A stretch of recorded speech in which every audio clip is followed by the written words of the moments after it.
దీనిని సోమావతి అమావాస్య అని చెప్పి మనకు చెప్తారు. సోమావతి అమావాస్యకి అదేవిధంగా శ్రావణ అమావాస్యకి విశేషమైనటువంటి కథలు మన దగ్గర చాలా ఉన్నాయి. కొన్ని ప్రాంతాల్లో దీనికి పొలాల అమావాస్య అని చెప్పి ప్రత్యేకంగా సంతానం ఆడపిల్లలు మగపిల్లలు కావాలంటే ప్రత్యేకమైనటువంటి వ్రతం పూజ ఇవన్నీ కూడా ఉంటాయి.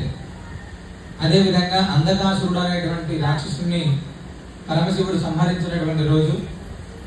గోవుకి వృషభానికి ఈనాడు విశేషంగా ఎవరైతే ఆరాధన చేస్తారో, గోవుకు సంబంధించినటువంటి గోమాతకి ఎవరైతే ఆహారాన్ని అందజేస్తారో వారి ఇంట అంటే ఈ యొక్క అమావాస్య పర్వదినానికి మన ప్రాంతాల్లో ఎద్దుకి ఆవుకి సంబంధించినటువంటి పూజ చేయడం అనేటువంటి చాలా తక్కువగా ఉంటుంది. కానీ అలా చేసినటువంటి ఇంట్లో సిరి సంపదలకు లోటు ఉండదు. గోవుకి ఏదైనా మన ఆహారం పెడితే ఈనాడు ఎద్దుకు కానీ గోవుకు కానీ ఈరోజు విశేషమైనటువంటి ఆహారాన్ని నివేదన చేస్తే అద్భుతమైనటువంటి ఫలితం ఉంటుంది అని చెప్పి